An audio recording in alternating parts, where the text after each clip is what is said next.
Is that better? Yeah. Right there, so. Right. Yeah, I'll turn my knob. Okay. Yeah, that should be okay. Yeah. Right. No, so we can't do Police Board musical anymore.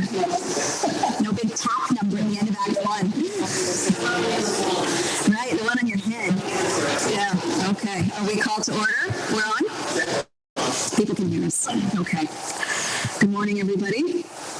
It is 9:04, I think. 9:05. I'd like to call the meeting to order today of the Metro Vancouver Transit Police Board. And before we start, I'd like to acknowledge that we're meeting today on the unceded homelands of the Cookite First Nation, and that the Metro Vancouver Transit Police operate throughout the traditional territories of the Lower Mainland Coast Salish peoples. And we want to give thanks to their hospitality on these lands and the opportunity to work and to play here. All right. So let's start. Has everybody had a chance to look at the material on the consent agenda? And does anybody want to pull anything out? So yes. Can I pull out G, the annual police stop statistical report? Thank you. So we'll pull that item out. Anything else? So can I have a motion to accept the consent agenda? Thank you. Seconded. Thank you. Okay. So items removed from the consent agenda. Item 1.3, you said item G you wanted to talk about? Sure. Here we go. Yeah, so I read through the report and I saw the significant decline in street checks, and I understand the intent of anti-bias policing and where that's coming from. I guess the one piece of commentary that I was looking for is just what does this mean? If this is happening, what's the result been? Whether it's from an anti-bias standpoint or from a operational perspective, are there other impacts that we should be aware of in terms of this policy? So thanks. Generally, what we're going to find is that police checks can still occur, but I'm saying not within the randomization street checks, right? And when police checks now occur, I'll call this a purpose. They're usually then caught into a general occurrence report or part of perhaps an intel file on that. So what we've seen is that, the idea of being able just to engage with individuals, so this is where the decline comes, the ability to engage with individuals who may, not be part of some type of, there's no identified criminality or concern being expressed. That is eliminated, right? So that ability to sometimes have that form of outreach, we have to be a bit more cautious. As you know, we've seen presentations such as we deal with homelessness and sometimes addiction-related issues. So we need to, so obviously there's been a clear decrease in the number of those types of interactions, and those that we can capture in a different form of a file are then, recorded in that manner. In terms of it, I think the effects are still to be known as to what has happened since the police throughout the province have stopped, I want to say, making these general routine approaches towards individuals. So the impact, a little bit unknown at this point in time, but surely a lot of efforts been made to make sure that our members are informed about the reasons for stopping and checking individuals, and at the same time, making sure we do capture those interactions in the proper way. Yeah. Sorry. Just to follow up on that, what was the intention of the change in the police standards, the objective of zero police stops? I guess that when I read the report, I was curious that it kind of went from 3,000 back in a couple of years ago to zero last year. And in the context of the delivery of public safety services, would you say that police services are satisfied with the shift that's occurred in the context of delivering public safety services? Yeah, I think the question of whether they're satisfied would be answered by themselves. I think that the issue was raised here is that some diverse communities felt that they were marginalized or unfairly represented in the number of street checks that occurred. So the importance of implementing programming and training such as bias-free policing and looking at the reasons for the stop were important to it. So the satisfaction with it, I think, would be a measurable that they would have to determine on this. And I'd say you'd have to speak to those special interest groups as well, or those communities that felt that they were being routinely stopped for no reason or what they didn't see as a reason. And remember the street check policy, which didn't push it towards zero on its own. There were some provisions depending on it. It was how you were going to record it, the manners you had to go through. And I think what you found here is that police seem to re-examine their reasons for interacting with individuals, even if it is a brief kind of, I'm going to say, interference with them, like they're moving and going by. There's still police interactions. I don't think you should think that not saying hello, how are you doing, and having those communications with them. It's those interactions where somebody was being checked, and it wasn't the nature of a complaint or an activity that saw. It was more of a routine nature, if you want to call it a general approach to public safety and interacting with people. But some people didn't like the idea that they would be asked for identification. So interactions are still occurring. I can see from my members talking to people, but the ability to, when they say occurring, they're still saying hello, still talking to them, but stopping them and asking for ID and identification when there's no other purpose behind it is what we've learned has fallen off. So perhaps one of the measures would be, and I think it's given time as it's come in place, is it still occurring? Are there a number of complaints? Are there still concerns within the diverse communities or those communities that found that they were unfairly, believed that they were unfairly targeted? So when the officers on a SkyTrain asking for someone to demonstrate they've paid their fare, that would be under general occurrence then, because there's a reason for the question. Is that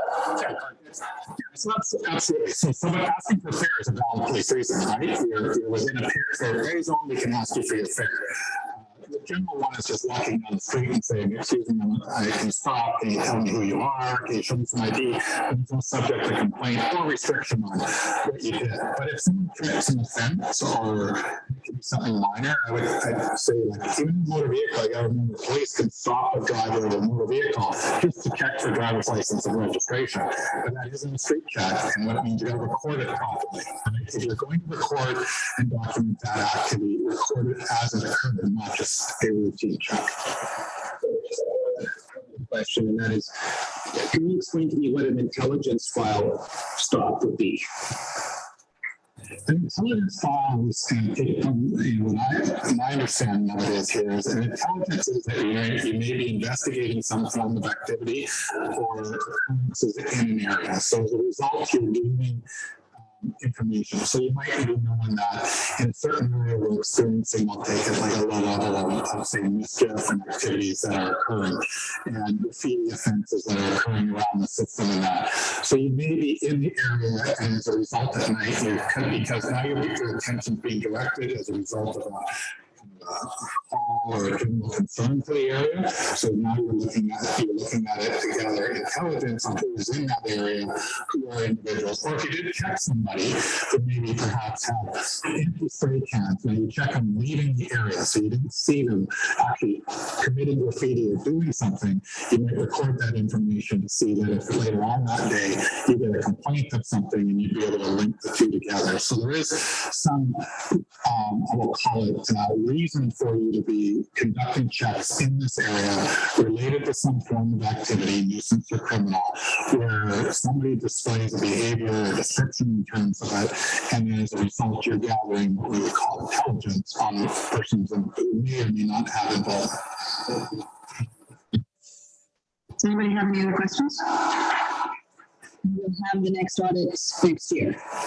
So we'll be able to start to see patterns. Yeah. Okay, thank you.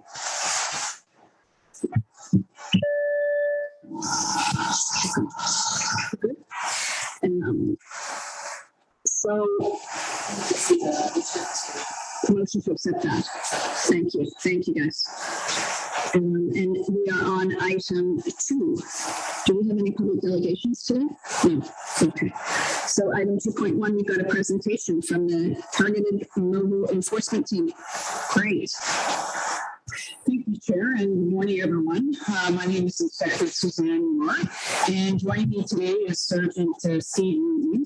And we're going to be talking to you for about 10 minutes just about our Target Mobile Enforcement Team. It's a small unit within the Transit Police, and a relatively new one, having been created on September 1st of last year. And I'd like to point out that Steve was actually instrumental in submitting the business case for this unit, so we're glad to have him here with us today. It consists of a sergeant and 5 constables. They work together in 12-hour shifts based on a 42-hour work week. And today we're going to take you through 4 different areas: mission and mandate, how this is expressed in your various tasks, and our collaboration with within the Transit Police and other organizations and beyond, and the important role we have with our Block 2 police recruits. And what is TMAT's mandate within Transit Police? TMAT is solely concerned with enforcement both on and off the transit system. However, this enforcement is intelligence-driven, and our enforcement schedule in both time and location is created in 3 ways. First, through TransLink's own statistical data in the form of event logs created by passengers pushing through the Compass system fare gates. Secondly, through customer and stakeholder reports, either reaching us through the TransLink customer service department, complaints and concerns from frontline employees, and our own Transit Police non-emergency lines of communication, such as the non-emergency phone line and the chatterbox SMS text system, the See Something, Say Something app, and social media in general. And thirdly, and based on the experience of our TME team members themselves, this knowledge base builds as the media evolves. And so how do we put this mission statement into practice? While on the transit system, TMAT enforces the fare tariff and other various safety rules on behalf of TransLink. Off the system, TMAT, either working alone or with other jurisdiction police partners, enforces public safety and transit system efficiency on the road system on behalf of our transit passengers. And I'm just going to turn it over to Steve now, and he's going to speak about the tasks that TMAT conducts and complete the presentation. Steve. Thank you. I'm going to go over the different tasks that we do on a daily basis in the TMAT team. We split up our work into 2 broad categories. The first is enforcement on the transit system. The second is going to be traffic enforcement with a nexus to the transit system. So my first area I'm going to go into is enforcement on the transit system. We work on a daily basis doing fare enforcement. This would be on SkyTrain, Canada Line, on the West Coast Express, the C-Bus, and for the Coast Mountain Bus Company, on board coaches and bus loops throughout Metro Vancouver. Those checks consist of onboard checks. You may see us on the SkyTrain, on a bus, checking with our handheld unit or with the new Compass Fare Inspection app. So we'll be doing that. We'll be at gates of SkyTrain, Canada Line stations, at the C-Bus terminal, doing checks there to make sure all the fares are valid. We'll be enforcing the provincial statutes. So under the Transit Conduct and Safety Regulations, there's a number of offenses there. And we also enforce the TransLink bylaw by writing fare infraction notices. Second task would be, thank you, is going to be traffic enforcement of bus lanes, HOV lanes, and other transit roadways. This was the area that we did not a lot of prior to this team coming out. Vancouver and the surrounding area has a number of bus-only lanes and a few HOV/bus lanes. For instance, in the city of Vancouver, which is where we do the majority of our bus lane enforcement, there's a number of arterial routes, including 41st, Hastings, and Granville, which have dedicated time-restricted bus lanes that are fairly heavily abused. So we're out there during the rush hours doing enforcement in those areas, making sure the buses are able to get through as they're supposed to quicker and not have a bunch of civilian cars that shouldn't be in that lane using it and slowing down our transit system. Other locations where we have restricted bus lanes that we also work. Highway 99 in Steveston. There's also Highway 99 closer to Bridgeport Station. Ridge Meadows by the Pitt River Bridge. There's also approaches to the Lionsgate Bridge on the Vancouver side, and the West Vancouver side also has bus restricted lanes that are all over the Lower Mainland. We do tend to concentrate more on Vancouver because there's heavy abuse, but we do check them throughout the Lower Mainland.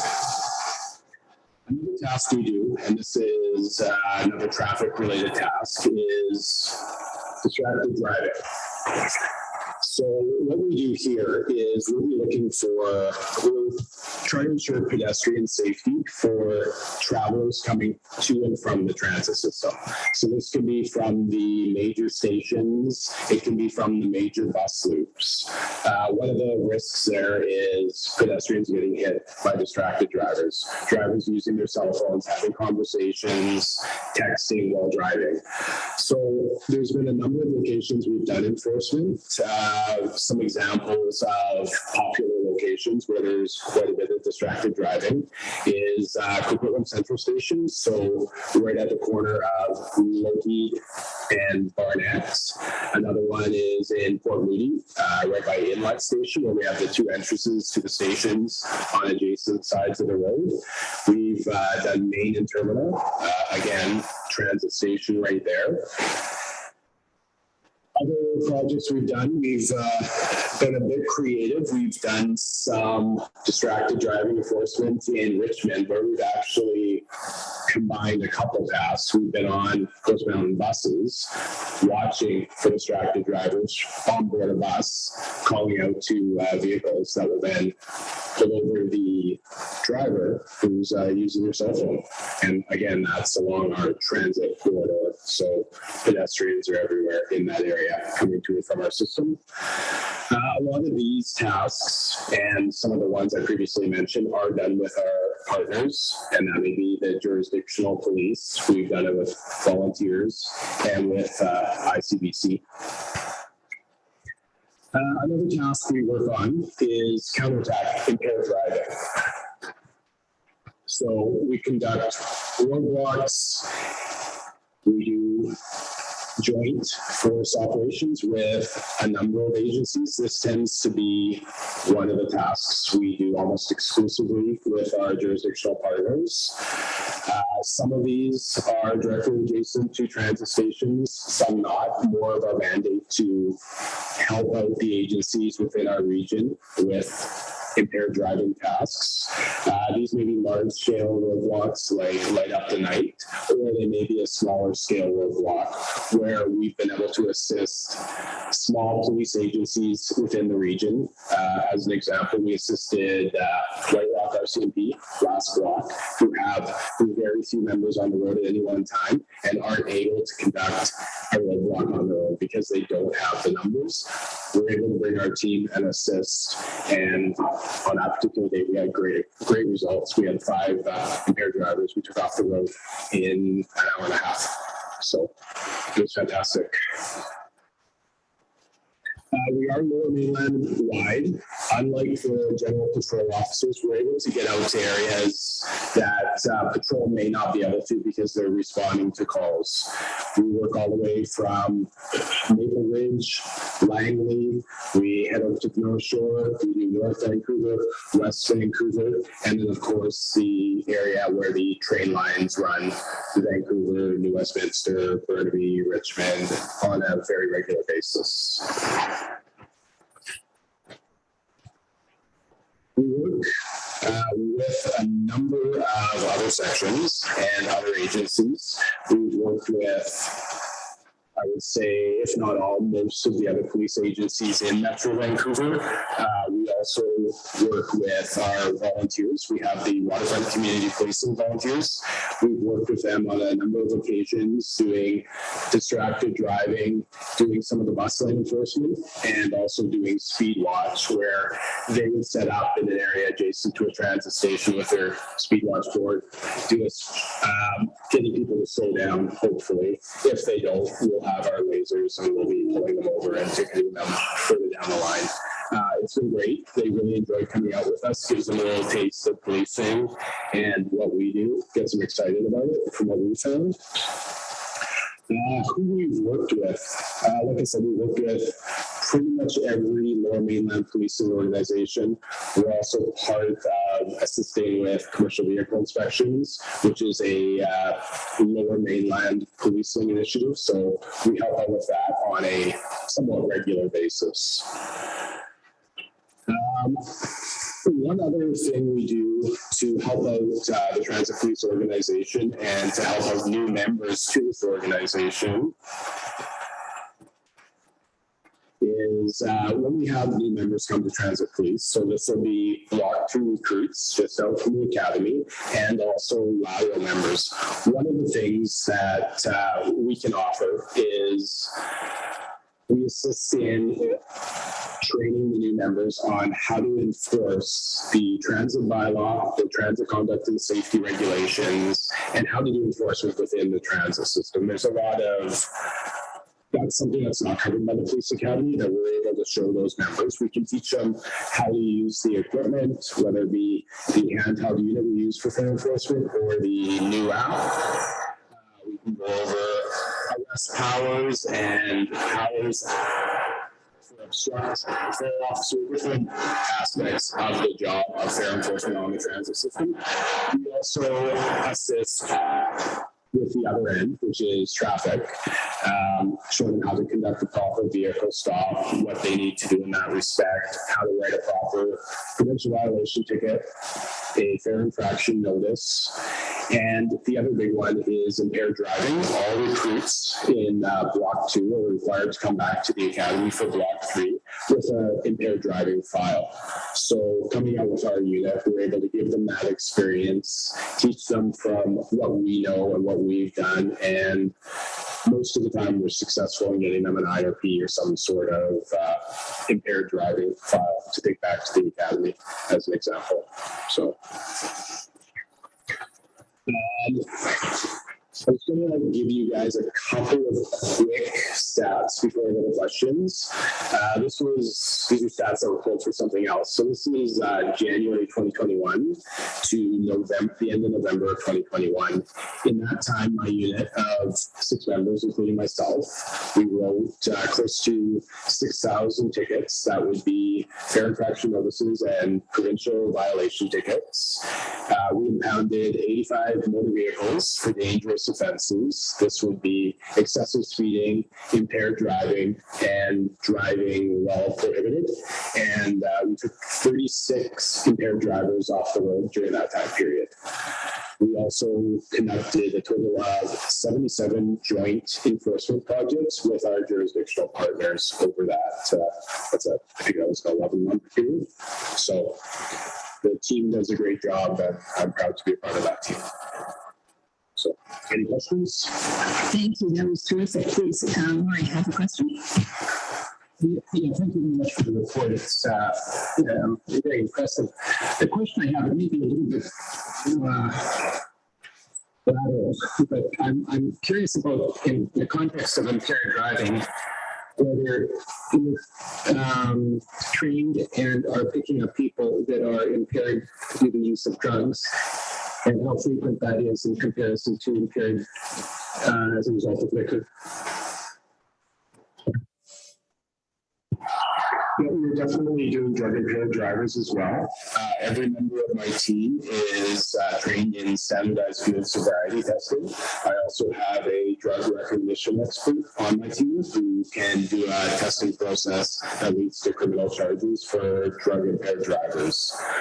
The actual numbers compared to liquor is substantially lower, and I don't have the actual number of those with me today, but I could get that for you.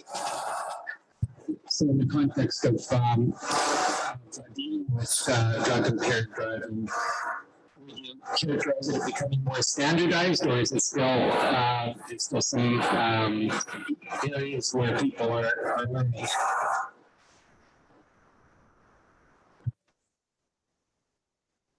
I just want to clarify where our membership is learning or the public is learning regarding.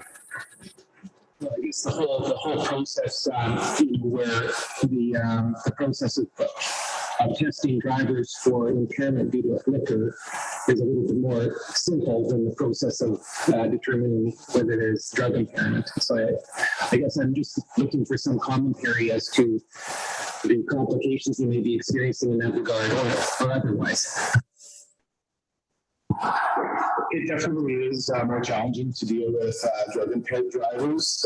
What we're looking for is similar symptomology, and if we're able to rule out alcohol, that's when we move on to our secondary process, which would be the standardized field sobriety test to look. And that's a test that we're all qualified on, and we would do to see if they are impaired by some sort of drug. That won't tell us what drug they may be impaired by. That's when we would either issue a 215 prohibition, or we would call on our drug recognition expert, who would go through a series of tests, which takes a number of hours back in a detachment, and they'd be able to determine what that person's under the influence of, take some, in this case, it's a sample of your urine, and potentially forward charges for criminal code, impaired driving by drug. Thank you. I appreciate the fact that we've moved into that area and that it's improving public safety, notwithstanding the fact that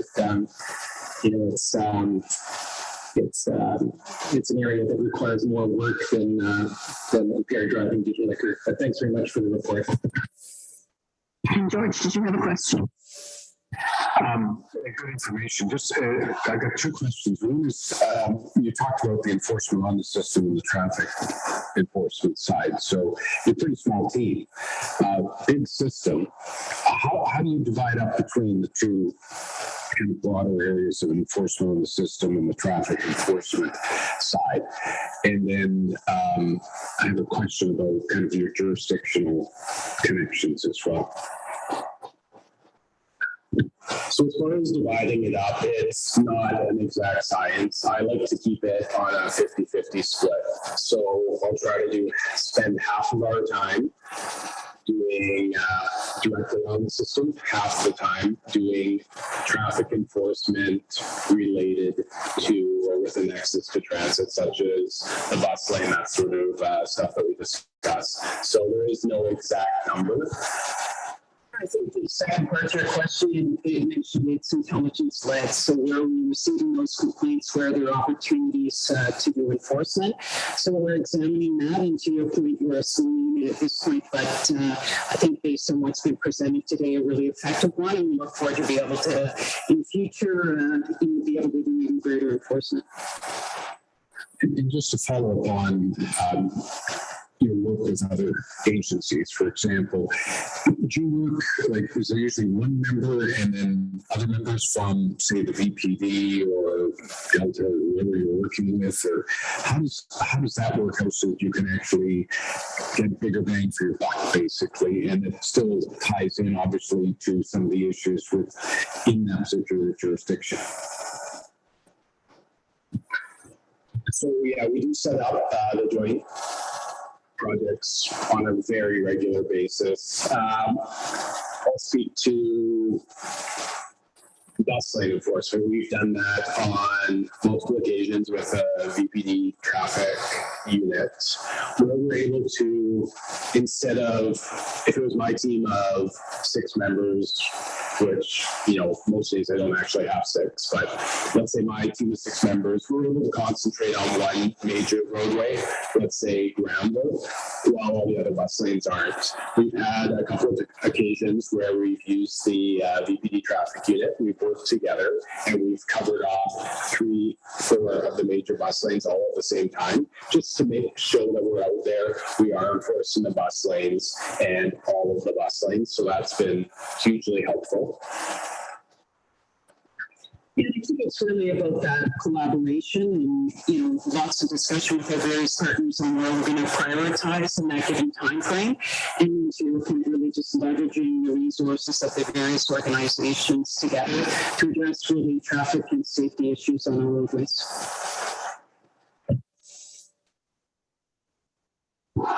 Yeah, thanks. So Steve, Suzanne, thanks very much. It was a good presentation. I just have a question, Suzanne, when you mentioned about the intelligence-led piece.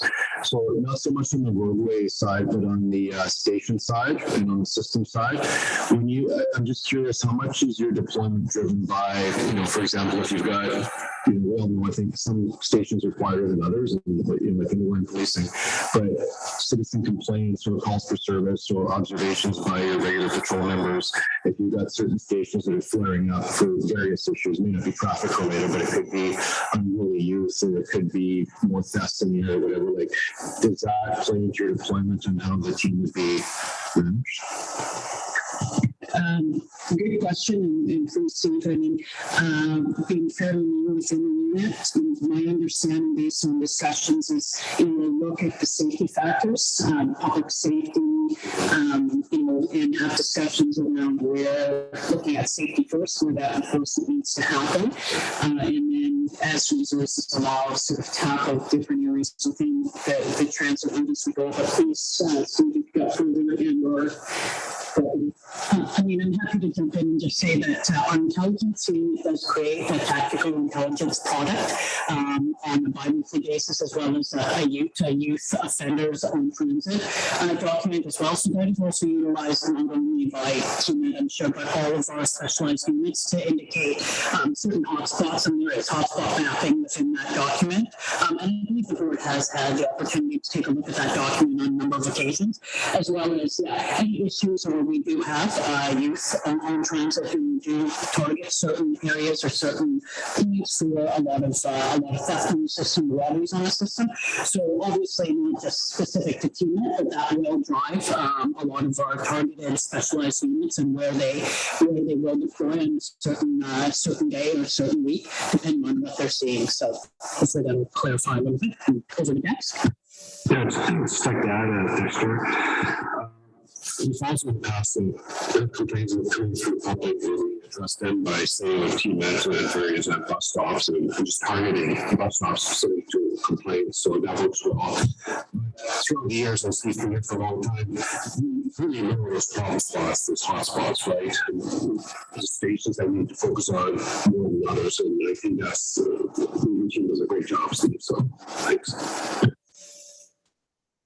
Hi, yeah, thanks for your presentation. I'm wondering if you anticipate, there's a lot of different roles that you're playing, if you anticipate fare evasion that will changes when the community service officer comes on board. Is that going to change in terms of the work that's being done, and how do you see that influencing the team?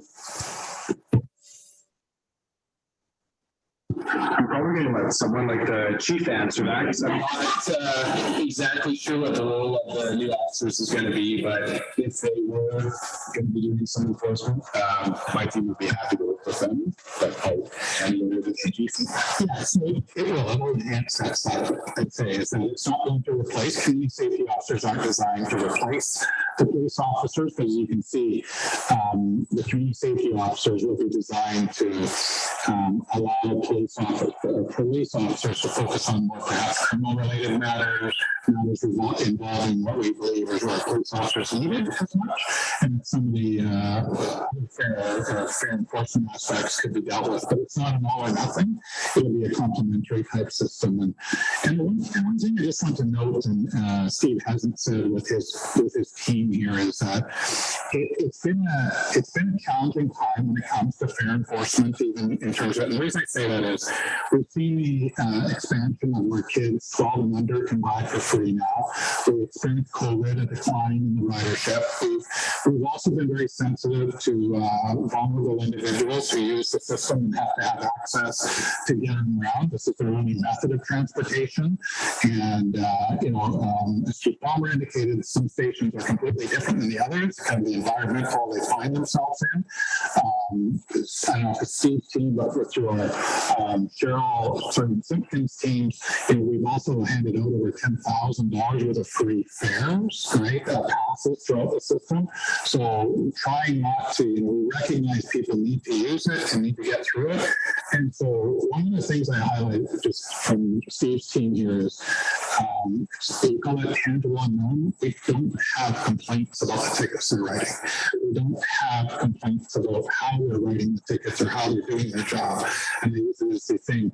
I don't think any of us can recall last year us being in front of Global News or on Golden Mail paper about some ticket infraction. That the use of discretion and the thoughts about why we're there and what we're trying to do. And when you have a dedicated group of individuals who focus on that, they can do it in a very good and effective way. So I'm very appreciative of the fact that we're not inundated with somebody thinking that they were ticketed unfairly or the manner in which it was delivered. In fact, we see very few of that in the last while here. And so that goes to I'd say the professionalism of the section that is there because of a problem, not because of an individual. So. Anybody have any other questions? Thank you. Well, it's good to see the expansion into these areas because it's always been a challenge for Society of the First to make sure that we police the whole region in a way that's effective for public safety. So thank you for this. This is a good idea. Next item is the Chief Officer report. Thank you. And as usual in the open session, first of all, thanks Steve for coming. I see you're running for the door already.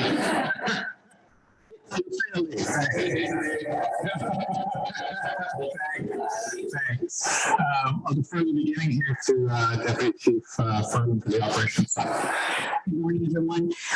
As you can probably see with the board, that we have Inspector Dexter Huber with us, who is in charge of our patrol section, and then of course Inspector Suzanne Muir, who introduced herself, who not only has TMET but also our K9 unit, the community engagement team, and we're just transitioning OCC over to her from my responsibility.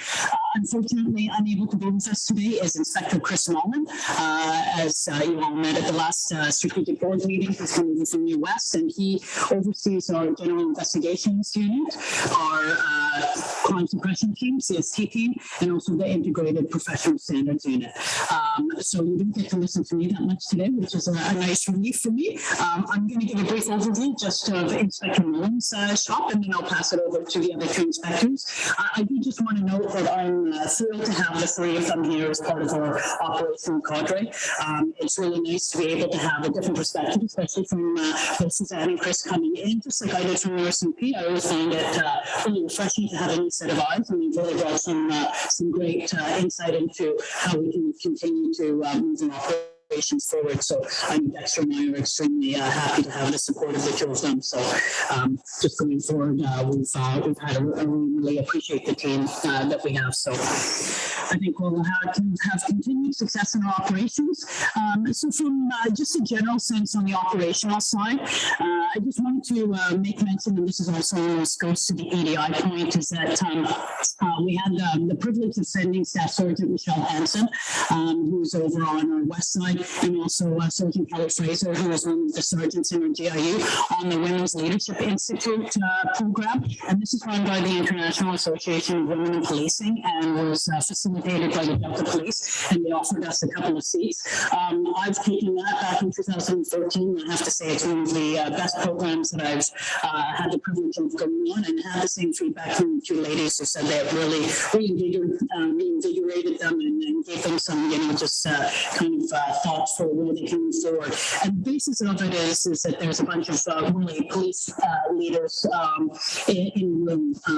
For Michelle Hansen, her hero was she wanted to become a cop because she watched Chips when she was growing up. She met the first female Chip, the true one, the real one, and was just thrilled beyond, really, and so she still texts her in California, and you know, and it was interesting of just, you know, that she thought this woman was just amazing and how she had done all these things, and thinking, oh, you know, Kelly said to me, oh, I didn't think she could possibly have kids or anything. She had accomplished so many things on top of being the first female chip and having just an enormous amount of success in her police and career. She also raised 5 daughters. So, but it was that really from you know, on this side of the house and from women, I always is a battle between, you know, us being police officers and us being moms.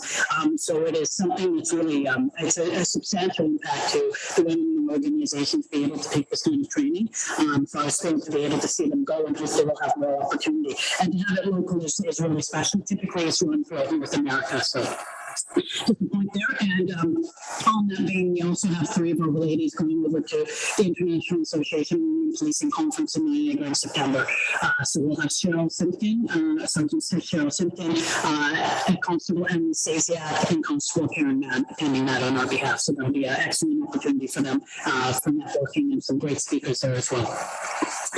Just moving on to the operational side. So on the General Investigations Unit, they've done some great work, as they always do. So they had a multi-jurisdictional assault. So this was the master file was held by Burnaby RCMP, but there are 6 files between March 31st and April 2nd, which included Vancouver, Burnaby, and Transit Police. And these were sex assaults, forcible confinements, and robberies. And this was a subject that was identified through the Arctic Bulletin through CCTV images that we were able to obtain. So we were able to assist with this, and the subject went and is held in custody and will be appearing in court on July 5th. So a great collaboration there. Then I'm sure many of you saw the Facebook video showing 2 men breaking into the SkyTrain facility under the tracks. They broke through with a bolt cutter into to do some graffiti painting.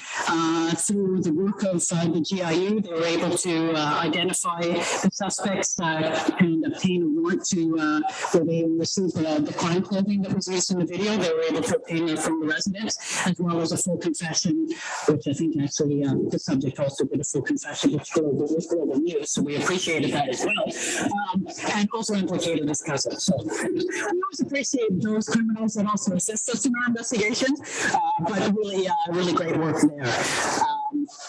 We had another multiple assaults on the system. We were able to identify through our Compass data production order. So wherever they're tapping in, we can actually track them. So a production order for that was able to identify a subject for 7 stranger assaults that occurred between October 2021 and February 2022. And this subject actually was identified as having significant mental health issues. So went down the different path of just dealing with him through the health system and the mental health system. But obviously good to have that subject of the help that he needs, and obviously safety to the persons on the transit system. Another sex assault, 4 sex assaults that we had, and this was, again, we've had that incidence of groping on the systems that is a regular occurrence that we have to deal with on the transit, and doing some great work by GIU. They were able to identify the subject and release him with conditions not to go to the Pacific Central Mall where they were being conducted, where these were being conducted right in the Granville Sly train station. And over to our crime suppression team. They do excellent work, and I know I speak of them often. I just wanted to note that over the year 2021, they had 68 firearms and replica firearms seized, 8 of which were real firearms. So for a unit of that size, again, like team at 6, working on the transit system, that's a great stat. I always like to say that we're only taking firearms off the street from the CFSC firearms interdiction team, which I think is pretty proud of. So great work there. And then I just wanted to highlight a really great collaborative file that we just did with New West Police Service. So back in December, they identified a number of stations in New West that were being used for drug trafficking. So between New West and our members here at the CST, created an operation plan, and over a few months, obviously, the typical investigation went through with surveillance, etc. And in May, they were able to conduct a search warrant at the residence with our partners from Vancouver Earth team, as well as our U.S. partners. And they were able to obtain 1.8 kilograms of marijuana, half a kilogram of counterfeit Xanax pills, cannabis gummies, 22,000 cash, cell phones, and 2 vehicles. And we are making a referral to CFO for the 2 vehicles and 22,000 cash from that. So a really excellent collaborative approach that it is a direct nexus to our system, where they were actually utilizing our stations as their area for drug trafficking. So obviously USPD very happy with that result as well. Take those drug dealers off the street. And these were high-level subjects that were on the PTEP, which is a provincial tactical enforcement priority, and part of the Lower Mainland gang conflict. So great work there. Yeah, so high-level targets and an excellent result there. So great work there on the CST. I'm going to pass it over now to Inspector Dexter Haber for the squad updates. Chief. So I'm just going to briefly talk about a couple of the incidents that occurred over the last couple of months. In particular was on May 26th, we had an incident in Canada Line, where the Canada Line was shut down for approximately 8 hours between Green Drive and Brickford Station. The suicide male had entered the tracks and just past midnight and walked over the bridge or partway over the bridge until we had negotiators in place. So we had one of our own negotiators, Justice Sakash, who showed up, the Vancouver negotiator, who negotiated with us in Mitchell till about 7 in the morning. So he decided to finally come down. So there was a lot of work that's being done with the Vancouver police, who greatly assisted, and then the RCP from Richmond, who came over all the way from Richmond into the Vancouver area. And as you can see, there's the bridge that's quite long, so there's a lot of spots where he could have maybe jumped off or gotten off and gotten away. So great work that was done. We had a debrief was done with the translate, PCRTC and Canada Line, and what came out of that was that our communication was excellent. Throughout the night, our watch commander and dispatchers had excellent communication with the Canada Line dispatchers. We followed up with a debrief with our own staff a week later, and Director Doom attended. And it was excellent. So a lot of the takeaways from that, including what equipment do we need moving forward, what worked, what didn't. So there's more to come with that. In April, at the last police board meeting, Deputy Chief Rowan talked about tabletop exercise. So we had one on April 11th, which was an exercise based on 2 males robbing an Esso gas station in Coquitlam, and then fleeing towards the Coquitlam SkyTrain station. And then so we held that exercise, and really great takeaways from that as well, where we building our relationships with PCRTC as well, right? But it was more of a, what do we do in a situation like this? What does SkyTrain do? And how do we work better with our jurisdictional partners? Stations we need to close down in an emergency situation, and rituals don't, we have to close them, right? And how do we better establish a bus bridge through stations because the system is shut down? So the next tabletop exercise is planned for Canada Line to simulate one of the recent instances that we just had on Canada Line, and we're hoping to have more in September. I joined a big one with Canada Line, SkyTrain, and maybe Coastal Bus Company to simulate a incident that could happen at West Coast Express, or it could happen in downtown core. So there's so many great takeaways from all these tabletop exercises. They're well worth it. Last week, June 7th, Deputy Chief Rowan and I were out in Surrey on an unrelated matter. So this was a great day. We might have, just communicated that we're going to a cycle training day, which was canceled that day, so it wasn't happening. So So we're out in Surrey. We're hearing a broadcast of a theft or a robbery that just had occurred at Surrey SkyTrain Station. So we're in the area, we did some patrols, and Neil was last seen fleeing Surrey SkyTrain Station heading towards Surrey Central Mall. So we're in the area, we drive through the parking lot, Surrey Central, and we look over to the left and we see Walmart dealing with an individual matching descriptors. So we jumped out. They were dealing with them on an unrelated matter, and we arrested them and had them over patrol. So that was one of those great days where, that's when I became a police officer, right? Files that we had was Custer Boylan and Jack Paul assisted Surrey FMP and located mail. We had hit 2 teams with a crowbar. So based on the physical descriptors, our members were able to locate and assist the Surrey FMP in the rest of that mail. Recently, we had an 11-year-old who got ran away from his mother on the West Side Cruiser because he wouldn't get a double-decker bus. So Sergeant Canesa, Julie Fraser, located mail in Westminster, and we reunited that mail, that young fellow with his parents. I just want to talk about Julian Planchen, and everybody knows Julian Planchen here. He's done a great job in the past as an NPO, but he recently took over the position as our operational planning CTO. And with that, he's, as you all know, recently or yesterday, it was announced that FIFA 2026 is coming. So for the last couple months, prior to the application going in for World Cup 2026, we were invited by the city of Vancouver to assist in the planning process and for how it's going to cost. So we submitted our budget proposal for that, and as we saw yesterday, we were successful in getting the bid. So the plan is going to start now. Julian was going to be very busy for the next couple of years. We were planning for our side as well. So Julian is responsible right now as the operation plan. So to plan all special events, the celebration of Canada, celebration of lights, and large-scale crowd events. We're currently planning for the Canada event, which is going to be taking place in Vancouver during the daytime. There's going to be more events at Patterson SkyTrain Station in Burnaby. There's going to be Fort Moody and Rocky Point Parks going to go spike days. And then we have to put them to Farshire Station and fireworks that evening.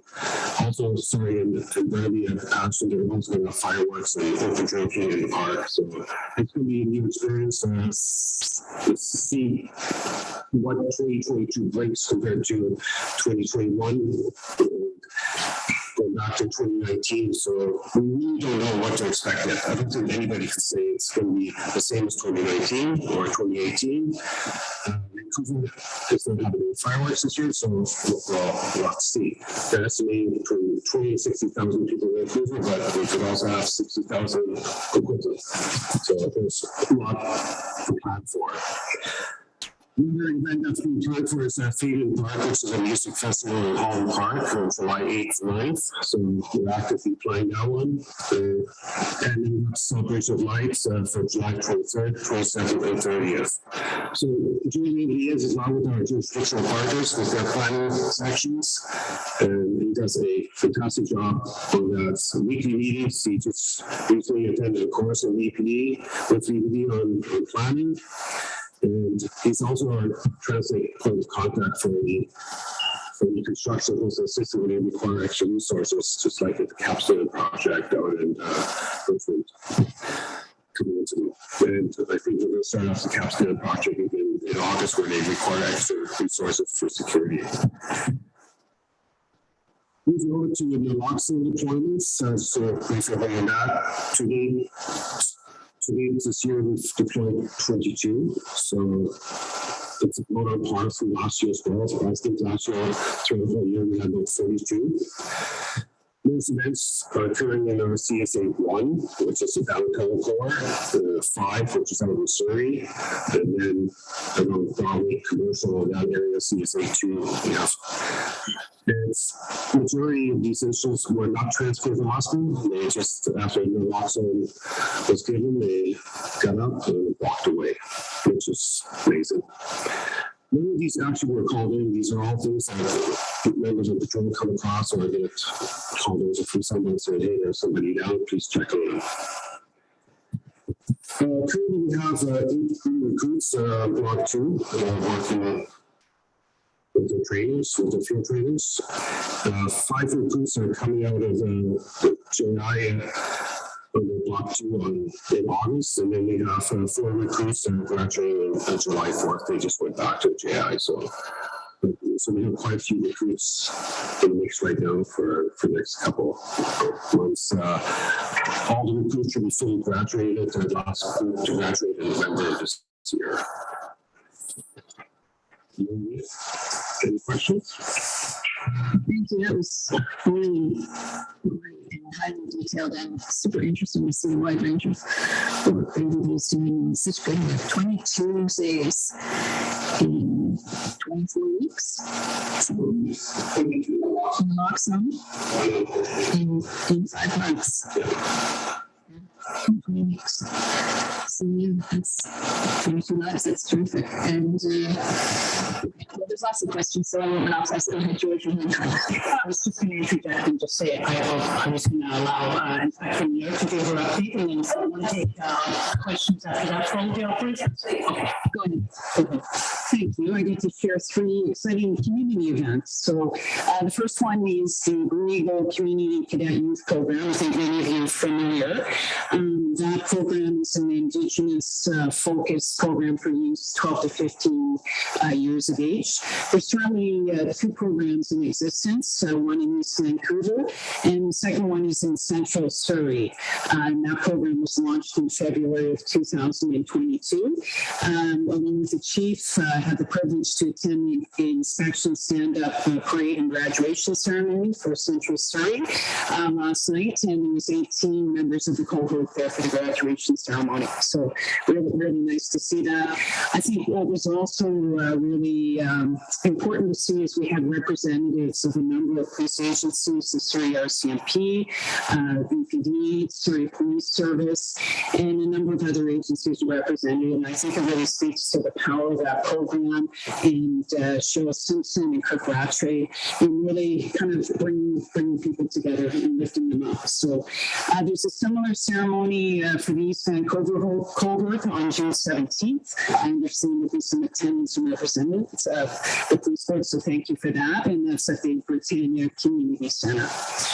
The second event, and thankfully I'll only give you limited details. I was going to give you a little more, but there is going to be a media release that has the full details. It's the badge naming ceremony for our canine unit, and that's occurring on June 30th at the TransLink headquarters by invitation only. And at that time, we'll be releasing and announcing the 2 new names of our police dogs. So stay tuned for that. And finally, the pulling together journey. So that journey is celebrating its 20th year for the full journey itself. And that's an annual 10-day community journey that brings together Indigenous communities, various police organizations, public service agencies, and youth together. They anticipate about 350 participants in that community journey and families attending. And we're going to be welcomed into the Secwickham territory in Shuswap from July 11th to July 20th. And we're really proud to support transit members that will be attending. There'll be communities that will be going with them as well. And really that journey is paddling the waters in the spirit of reconciliation, mutual respect, and strengthening our relationships. Thank you. Thanks. That sounds really terrific. And yeah, I'm looking forward to going next week. Do we have any questions? Do we have questions, George? Thanks. It was really more of an observation. I think I know I was involved at the very beginning when transit police wasn't even transit police. It was South Coast, whatever, and started way back 17 years ago, I think. I just wanted to say that, and I'm not here as a cheerleader, I know my role as a board member, but what I hear today from the deputy and the two inspectors and under the leadership of the chief is so impressive around what this has become.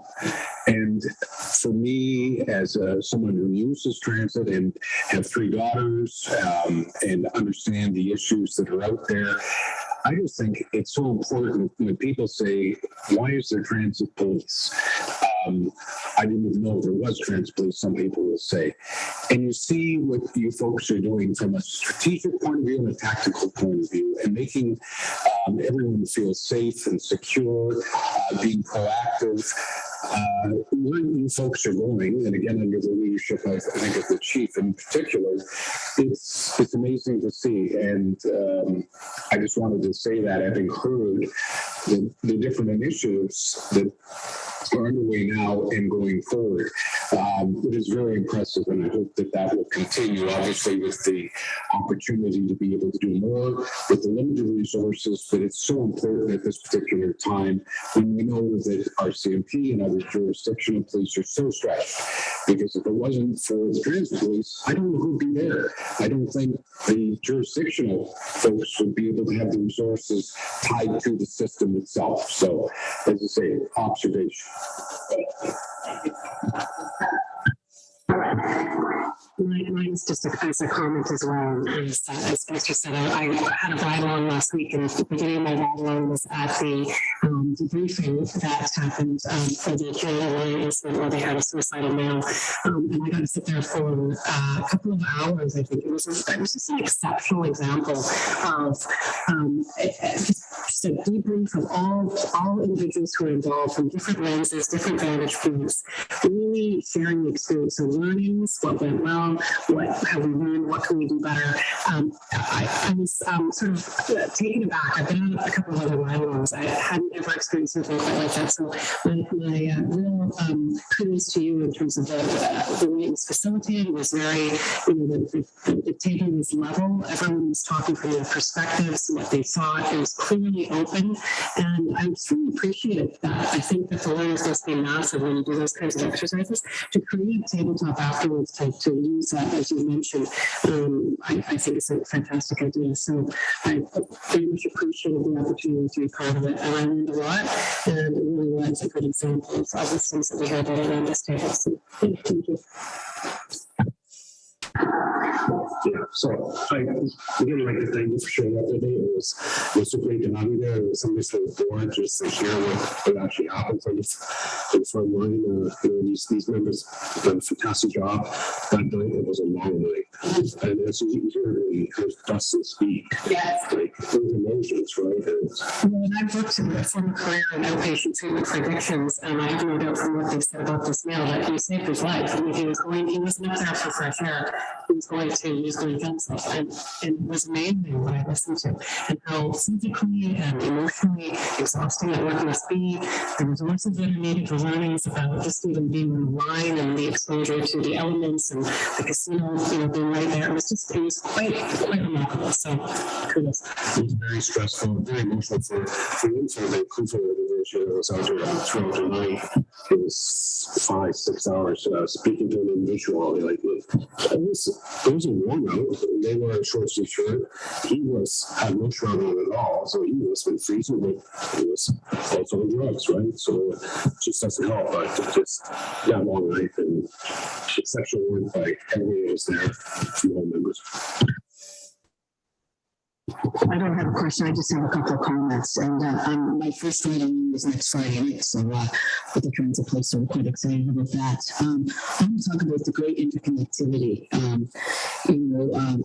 My ethos in the mainland is people first, one big team, and that's just not internally to all the detectives that fall under my command. It's also with our police and partners, and I'm very privileged to be the commander of the Lower Mainland, but also really privileged to work at our employees really work in concert and hand in glove with the transit police. So I just want to acknowledge that as well, because we're very proud of the work that we do collaboratively, because when we work together, there's nothing that we can't overcome. So I just want to put that to the table. And I just got another comments with regards to the International Associations of Women in Police. And I know that we're going to be sending 3 females. I've had the privilege to bring people from Iraq to go to International Associations of Women in Police in Calgary. I was a host for a week. And I also have the privilege to go to the conference with male police officers. And what the male police officers took away from that was astounding as well, because then they heard firsthand from female leaders the challenges and the struggles, and where we started and to where we're at now, where we still need to go. So I think everybody needs to be a champion for diversity and inclusion. And it doesn't matter your gender or your race, but we all need to carry that sword for everyone.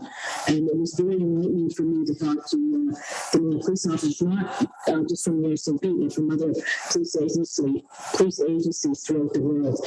And it was a real eye-opener for them. And I know that when we went back to their respective policing agencies, their view was changed. And so when we're talking to their cohorts, whether male or female, it really it helped us all on the journey of diversity and inclusivity, and it was absolutely phenomenal and breathtaking. And when I went to Baghdad to be senior police advisor for gender diversity, I had a male who was matched up with me, and because it's not just a female job, it's everyone's job, and we kind of turn them on their heads a bit, which is good because I like to do that. But I just want to throw that thought out there, just consideration. I just wanted to add to your comment. One of the most poignant comments I ever heard that has resonated with me is a male who attended the conference, and he said, I've never been that person that had to walk into a room where it's 98% gender exclusive, but it's not your gender. And that was so powerful to him, and it has stayed with me because it's true. As a female law enforcement, we do that all the time. I've been at many tables like this where I am the only woman, and I think we've all been in that position, any of us in law enforcement at this level now. So that is a really powerful thing for a male to experience and then be able to bring that back. So I echo those comments as well. Yeah, thank you. Actually, just 2 brief questions. So, Anita, Jack, Suzanne, first off, thank you so much. Some great presentations and a lot of great work happening in the transit police. First question, Anita, maybe I'll ask those questions and then just leave it open. So, when you mentioned all the firearms, I think you said 60-odd firearms and replicas have been taken off the transit system. I was just curious if you guys are coming across any ghost guns yet, because we're seeing so many more than the Lower Mainland. So that's the first one. And then the second question for you guys. So, we talked about the tabletop exercise that you've got coming up, and you mentioned a number of different partners. Have you got any of the JPDs involved in any of those tabletops with you? So how do you guys want to deal with that? I can quickly ask you to explain what this gun. It's basically created through a 3D printer. There is no way it's completely untraceable. We actually had an excellent presentation at the BCACP conference that many of us were all at the last 3 days. We have not, no ghost guns yet. I'm sure they will be soon in the cadre of what we see, but not as of yet. But we're certainly on the lookout for them. Sorry, your question about my JP partners.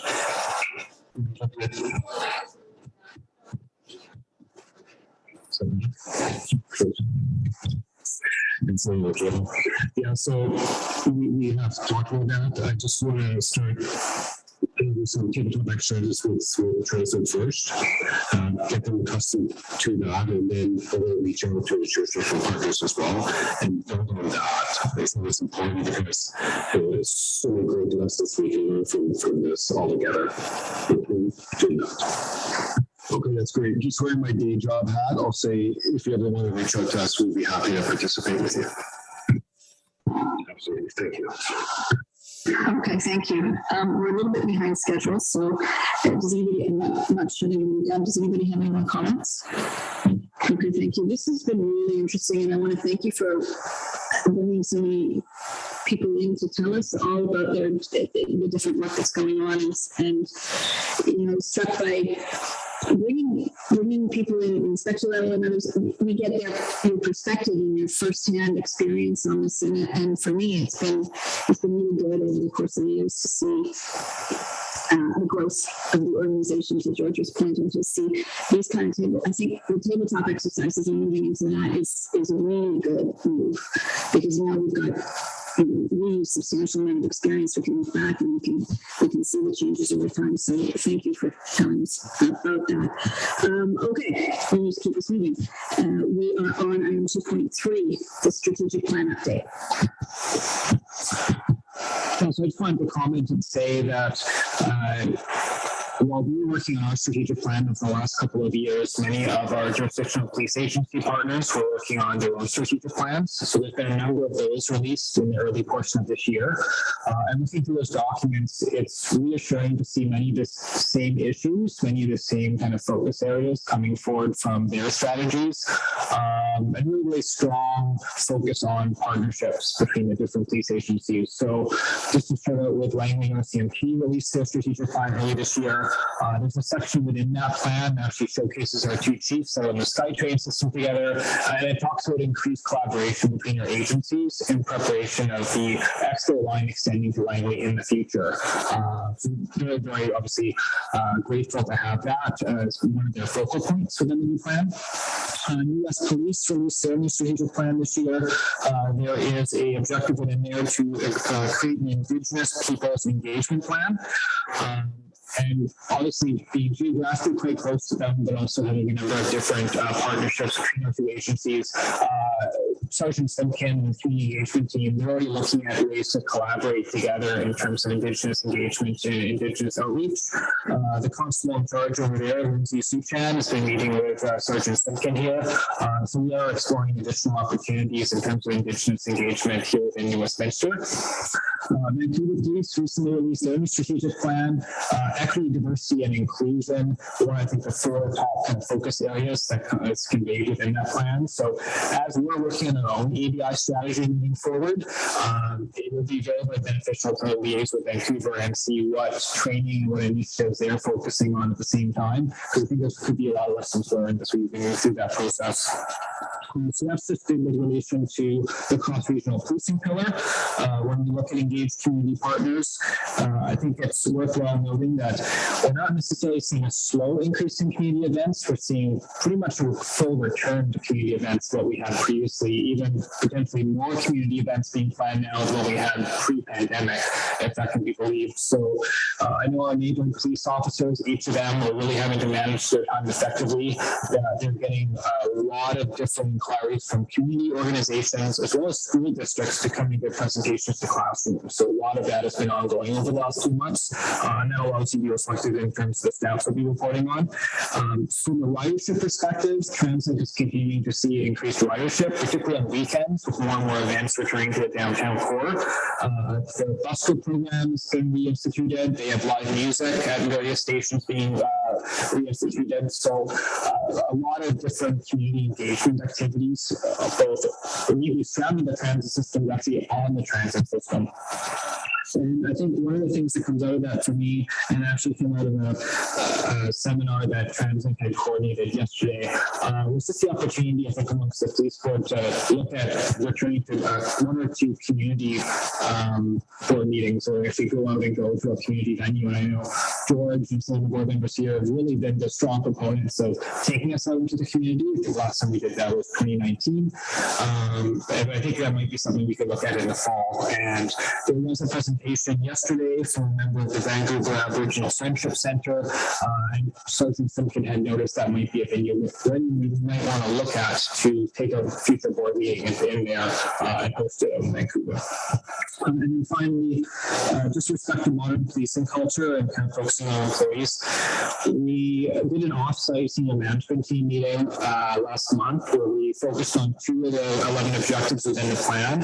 One of them has to do with growth of the system and future planning for that growth in terms of rapid transit system growth. But related to that was also the recruitment environment or recruitment challenges we're facing moving forward. I think it comes as no surprise that not just within policing, but also on the civilian side amongst organizations, it's a very competitive marketplace at the moment. Translink's conveying that to us. We're seeing that in terms of our civilian positions as well as our officer positions.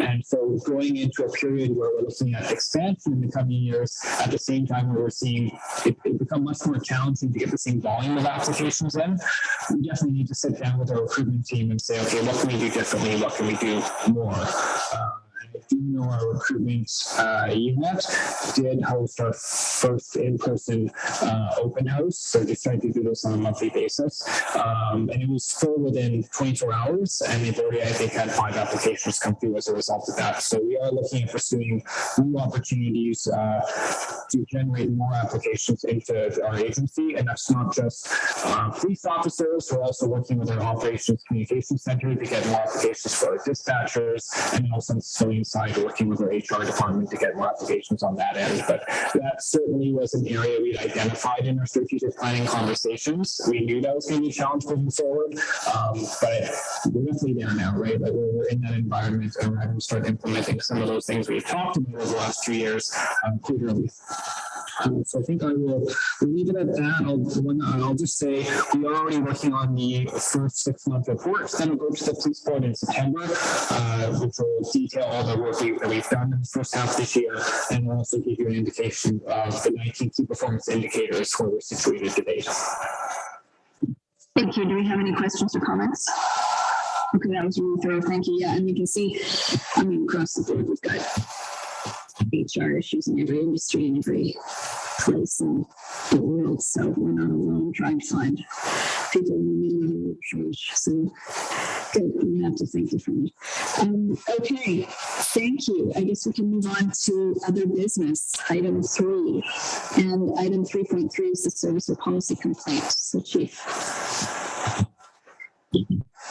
So thank you, Madam Chair. This is a report that details a complaint that was brought as a service and policy complaint to the board. It was the result of a single complaint we received that identified a insignia worn on an officer's uniform. And while it didn't identify the insignia precisely, there was a bit of a, how to say, reasonable assumption as to what it pertained to, and that was the police Canada flag with the thin blue line through it.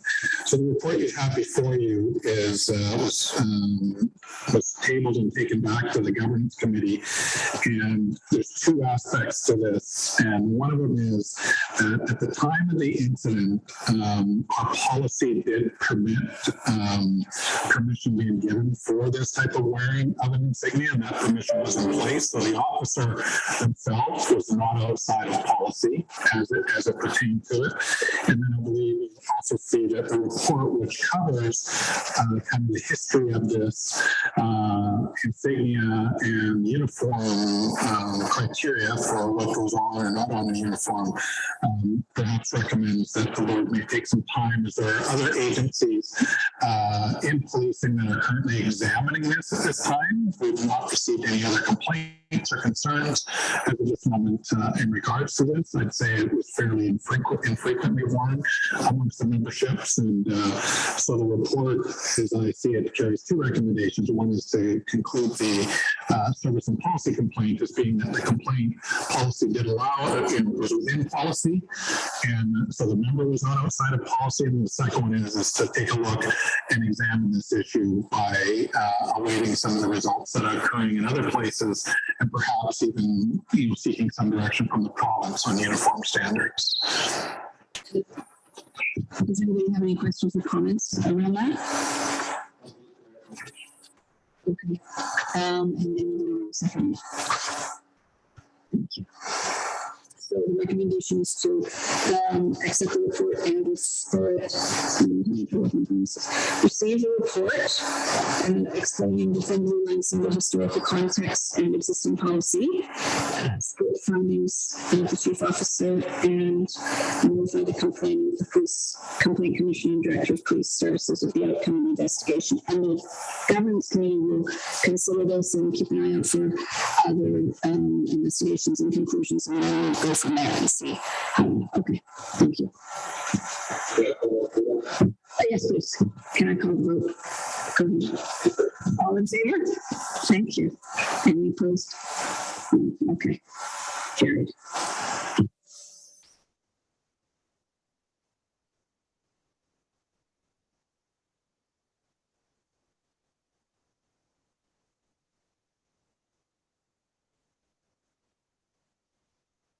Thank you for the thorough report. That report is available online for those interested in reading and understanding the history of that line and issues at play in the discussions across the police and community. So thank you. Your next item, and I'm cognizant of the time here, item 3.3, report from the Finance Committee.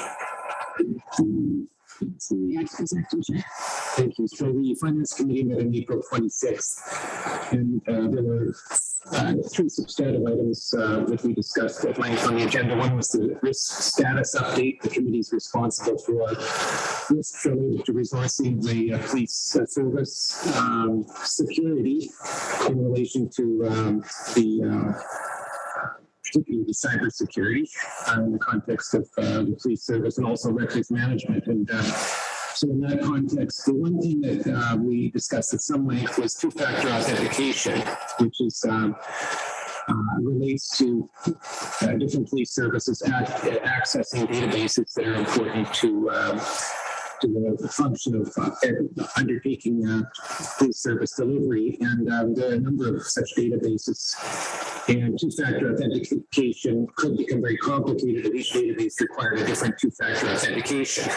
And so the committee agreed that it's taking a long time, and it's something that relates to the security of the data, having two-factor authentication. Like most databases now, almost every database has a two-factor authentication process attached to it. So at this point in time, what the committee has suggested is to try to expedite the process of getting two-factor authentication implemented, that it be referred to the DCAPB to coordinate and pressure the province to have the province help coordinate this process across the databases that the police services need to access, so that one set of authentication factors would become the basis for each police officer to actually access whatever databases are necessary. And I know it's a little bit complicated, but it's a very important element to ensuring the security of the data that's on file. And we all know that cybersecurity is becoming more and more of an issue broadly across the world. And the information that's held in police databases is obviously very sensitive information and important.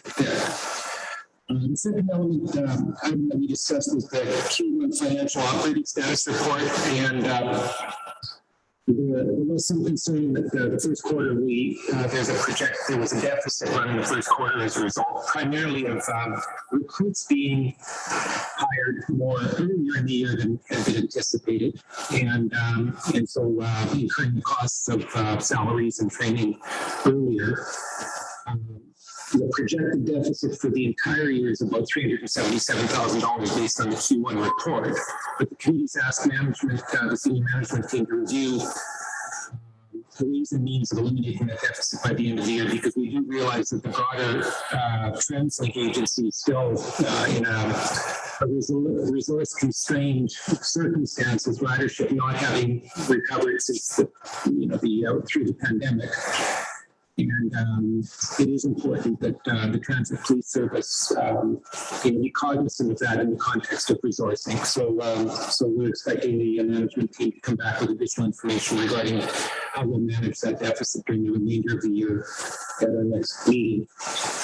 And then the final item, and by the way, the Q1 report was on the consent agenda for today's, agenda, so I'm sure you've all had a look at that. The final item was I'll talk about is the transit police audit plan. There was an audit plan brought forward. There's an audit universe that's been created by the management team at in the police service, and it represents a reasonable process of auditing the various elements that are important to audit to confirm that the service is operating, reasonably and protecting information and controlling information in a way that represents the best interests of the service and the public. And so the Finance Committee received a report on that and is satisfied that this year's audit plan represents appropriate auditing in the context of the audit universe. So that's my report, Madam Chair. Any questions, Aaron? Okay.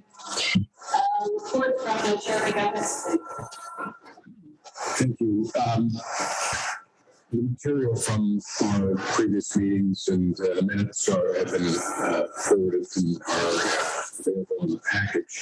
A couple of things that maybe just to highlight. We did have a full discussion for the previous discussion around the Thin Blue Line situation, so that's been addressed by the chief. And then today, we also had a discussion on the special committee on reviewing the Police Act report. And I think one of the feelings there, and through the chief as well, this is kind of an ongoing situation. The designated policing unit situation has not really been addressed fully, and we think as a board, we're going to have to be more involved in that going forward. But there's a process that's been in place. Director Levy mentioned the RCMP are going to be doing the matrix, and that you might be able to share that. And then the insights, obviously, from Adam Palmer and so on would be great as well as we go forward. But we need to be front and center in this going forward. It was discussed at the BC Association of Police Boards as well. And then the other thing, which is very simple, and it's really just to mention, we've obviously got a new board member coming on with Bill, and Bill Chandler was suggesting under the way the orientation is going to be done in the future, that Marnie should have a special conversation given your role as the chair of HR, Murray, chair as well on the finance side, myself on governance, and clearly through you. But just to make sure that Bill has a broad understanding when you come into this, and do that for the future for any new members, that they all speak to the chairs of the committees and maybe do a bit of a historical context leading for kind of priorities going forward. Okay, so that's the report.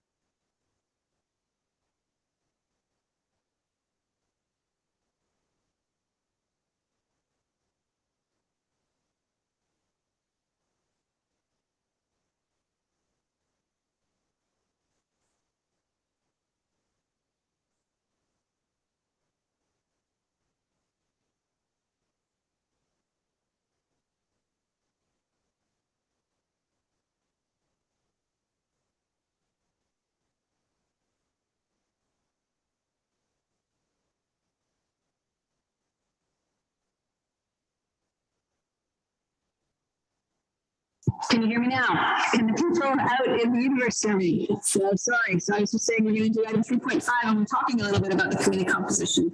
We're going to ask for a motion to reappoint Marnie as vice chair and to appoint Laurie Dinwiddie as chair of the finance committee, and also have a discussion if anybody wants to about the structure of the committees and how we're going. Laurie, you have a question, George? Are you going to move? Oh, great. Did you have any comments? I'll second one comment. There's been discussion over the course of time about committee structure, but I think probably the better discussion is committee emphasis. I know that there are some evolving issues like cybersecurity is certainly becoming more prevalent as a concern generally within the business community, including the business of policing. So my sense would be that in the coming cycle, that our review of terms of reference for the committees maybe should be done at the committee level, but there maybe should be a discussion at the, maybe a strategy session of the board to confirm that the terms of reference as a collective cover the areas that we want to cover. And if there are areas that need more emphasis, that they be specifically placed within the mandate of one of the committees that best fits the the topic that we feel may need more emphasis. So that would be my suggestion, as opposed to sort of creating committees. Look at the mandates and make sure that the mandate represents the breadth of concerns that we want covered by the committees.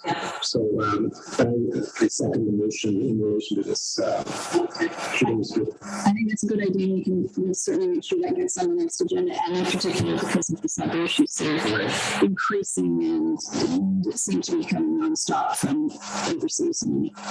So okay, so we'll move these two. Do we have a seconder? So all in favor? Thank you. Any opposed? And we'll make sure that that gets on, I think, the next agenda for sure. Thank you.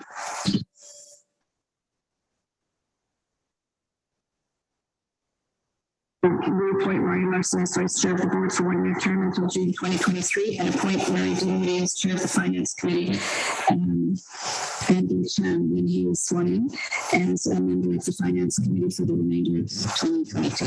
Thank you.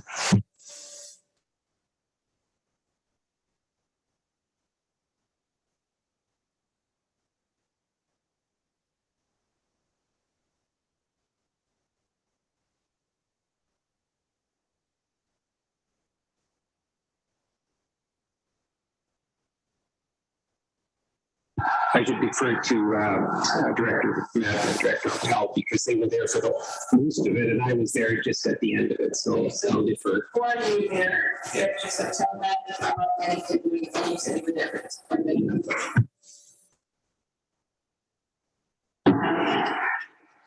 It was my first meeting of the BC Association of Police Force. It was at the Surrey Civic Hotel, new facility and so on. It was well run. I think it's the first time in 2 years that the organization has been able to get together in person.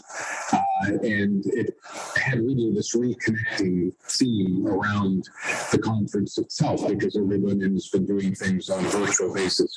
There were several different kind of key items. If I can just take about 2 minutes, I'll sit through them real quickly. Lively discussion around the e-com cost plus the new Gen 911 technology. I think that's an issue that's going forward and of concern to a lot of organizations. That will be dealt with over the coming months. One of the things everyone should be aware of, there's going to be a police academy training program for board members that is run by Watson Advisors. So get your calendars out, because it's going to be a big time commitment. I think that was the surprising thing that I found, was that they're going to be delivering this online. It's going to be self-directed. They're going to do something called Foundation 101. Everybody has to take it, I assume, divided into 4 modules, 4 hours, post-module segment where you have to do 1 week to complete. Then there's a second one, Applications of Governance 201. So there's going to be this rolled out in the near future, but it's going to be fairly significant. So everyone needs to be prepared for that. Wayne Rideout, who is the ADM of Police Services, he talked about the Special Committee on the Reform of the Police Act. And again, I look to Archie from Adam Palmer as well to speak on this. He talked about the consultation process with the police boards is going to take place later this year. And he himself has restructured the police services branch. It used to be 2 divisions in it. It's now 7 divisions. It now has 7 executive directors. And then he said he's aware of the issues with e-com and the Justice Institute around funding, but he said money's tight. There's no more money available for the Justice Institute. I think that's the kind of direct quote that he had said. there was a presentation done, and this maybe goes to what Deputy Furman was talking about. The mayor of Saanich showed a video on hiring and was talking about diversity and so on. And it was really well done. And I thought that maybe Stephen could take a look on this. It was on YouTube. It was extremely well done. And it was really a major focus on women in policing and what to be able to do. Surrey Police, that was a big discussion. Again, I would ask that maybe our chief and Adam Palmer can speak from their day jobs about the things that are going on there. The one key thing that I heard was they're not going to unring the bell. The Surrey Police are here to stay. They've already got $18 million in IT investment. They've got 295 officers at the end of May, which is already past that now. Surrey will use integrated teams initially. 100% Surrey Police service by 2024 with 800 police officers. 50 staff are going to come from the RCMP, 50% of the staff. 25 staff are going to come from out-of-province police agencies and 25% from other BC policing agencies, including transit police. One of the things they actually did around their trying to recruit is 50 languages can be accessed in the Surrey Police Service. This creates a very strong, diverse application process. They've used the Surrey Civic website, is what they were describing, to be able to do this, to be able to encourage maybe an idea for transit police to look at. And then finally, we had a presentation by the MLA, Gary Begg, who is from Surrey, who's talking about his role in the committee for the forming the Police Act, and talking again about the process going forward in the months ahead about consultation. So it was a very thorough couple of days of people getting together, and I think most people appreciated that there's a lot of water cooler talk where you could go out and have a cup of coffee and talk to different deputies that might like to make a move to another police service, that type of thing. I'm looking down at Adam Palmer, just joking. So it was actually a very good conference.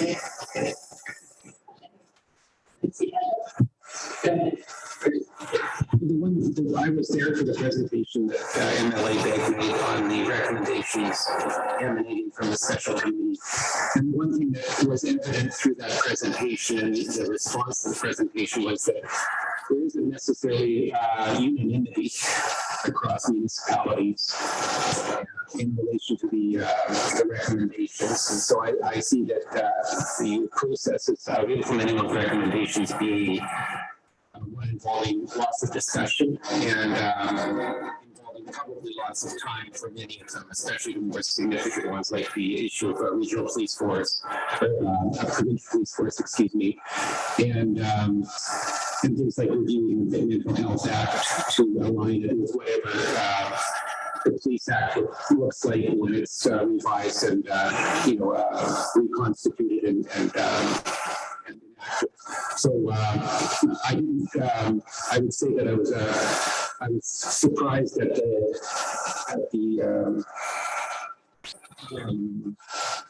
difference, I guess, that existed. But I raise that only to say that clearly it's important that we keep our ear to the rail and that we be engaged in that process. So that the outcomes, respect the interests of the transit police service as well. Thank you both. Did you have anything you wanted to add, Karen? Nothing really. I was there for the Friday morning, and I guess what I was going to say is that I have been to the conference before, and what they showed was a different format, this World Cafe, with facilitators and among different board members from different boards, and also executives from across police services. And it was very interesting. The outcome, I would like to know if there was, I don't know if it was George in the afternoon, if the facilitators gave their observations about the discussions that were had around those topics. I think there were some interesting learnings there. I don't know if they were captured. I'm sure they were, but I think that it would be interesting to have them circulated, because in each of the groups, when the facilitators got up at lunch to sort of say, here's what the different groups talked about, here were the topics, there was a lot of material that I thought people would find quite interesting. So it was. Yeah, I'm sorry to miss it this year. I think it's a really good opportunity for board members from different parts of the province and certainly different parts of this region can get together and begin to have those conversations. I mean, DCAPP generally facilitates that, so that's really good. Interesting to hear about the Police Act debate that will continue. Yes, go ahead. There was an annual general meeting of the BCAPB at the conclusion of the conference. And one thing that's being discussed is BCAPB's role generally in the context of coordinating police board input on issues and advocacy around issues. And right now the BCAPB operates on a shoestring budget. Like it's got a budget of about $50,000 a year, plus or minus. And it has a part-time executive director. And by part-time, I mean really part-time. It's probably in the order of 10 to 15 hours a month. So it's so a lot of the work that's done by BCAPB is done by people sitting on the BCAPB executive committee, and the president, particularly a lady named Charlotte Huber, is the current president. But there's a lot of work outside of our day job, so to speak. So the question that's being raised, and we should be aware of this, is whether there should be a strategic session held by BCAPB around what its role should be, whether it needs to be expanded to properly represent police board interests. And then collateral to that would be a budget that represents whatever role it chooses to take on. And so I think what will happen is there will be a session that will be planned that will involve all police boards, as many people as are interested in becoming involved in a discussion regarding the role of BCAPB. In determining whether it needs to expand its mandate and its resourcing to better reflect the needs of police boards in the province. And I think particularly in light of what's going on with respect to the Police Act review, the outcomes of the special committee, there really needs to be I guess what I call a more organized approach to dealing with the police board interests collectively, and so I raise it here to say that that's something that the executive committee is discussing. I expect it will evolve into a general kind of webinar or some sort of a meeting involving police boards generally, and then a decision made about how BCAPB should evolve into to take on the interests of police boards generally, whether it needs to move in a different direction, a new direction, and whether resourcing is reasonable or whether it needs to be expanded as well. And that would obviously have an effect on our budgets as well. It's a relatively small part of our budget now, but I do think that there needs to be an understanding that we're not alone in the world as a board. We're one of, I guess, 12 or 13 boards in the province that have common interests and need to be representing ourselves in a more unified way at times than we are now. And BCAPB we see as being that vehicle, but in some respects it isn't equipped at times to be that vehicle effectively. So just to use it as information.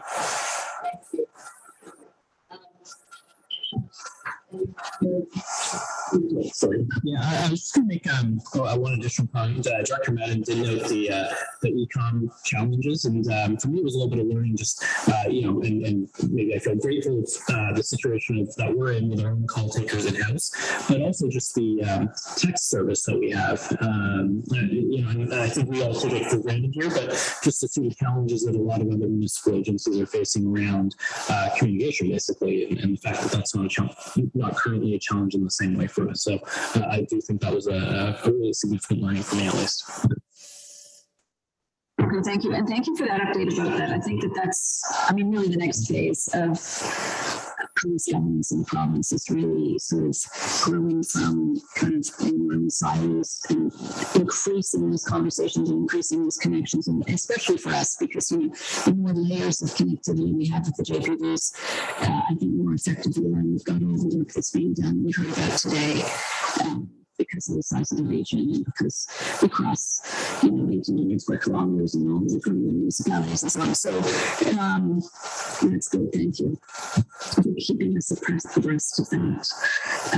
Let me just have a glass of water. And we are on item 3.8, the CAPG conference, and that is being held in Saskatoon in September. And we're wondering if anybody wants to attend virtually or in person. I've gone to those conferences in the past. They're very good. And I would recommend it. Yes.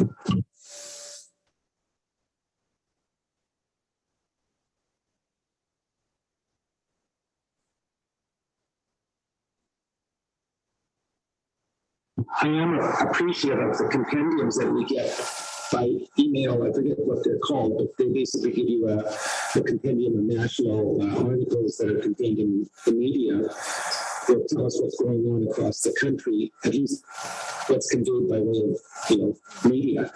And one thing I've noted recently is that the CSO program we're implementing is becoming more common across the country. And you should probably, I was going to mention this earlier, but as part of the operations report, but also review what's going on. Like I noticed Toronto's got a program. I think Prince Albert and Saskatchewan's developed a program, and I think Saskatoon as well. It's like, and just keeping, you know, like say, keeping in touch with how those CSO programs are being implemented, the kinds of range of responsibilities that are included, and maybe, you know, sort of get a sense of how, you know, how they integrate with regular force as well. So but I was going to say that that's in my mind an important part of us being effective as a board is understanding what's going on elsewhere and not having to reinvent the wheel. So you're interested in going? So you're interested in going, Marie, and other people too. We've got lots of time for people to look at the schedule and your own schedules and decide. Perhaps I just offer just get in touch with Taryn, right? Whether you want to do it virtually. If you're going to do it virtually, I don't know if it's set up for individual or collectively, right? Okay, so one person goes virtual, then goes to 5, and if someone still wants to attend, I don't think it's an all or nothing, but Taryn can certainly coordinate that for that. So do we have the recommendation that we approve travel costs for directors who want to go? I think we've got a space in this recommendation for a name, but thank you. We approve the travel costs for any director who wishes to attend virtually or in person. All in favor? Thank you. And George, we've got the Ecom AGM that you will be going to. And so you, thank you. Approved? All in favor? Right. Thank you, George, for going to that AGM. Our next meeting, oh boy, after all that. Our next meeting is scheduled for September 23rd.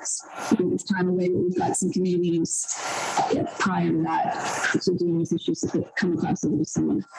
Did you? Yeah.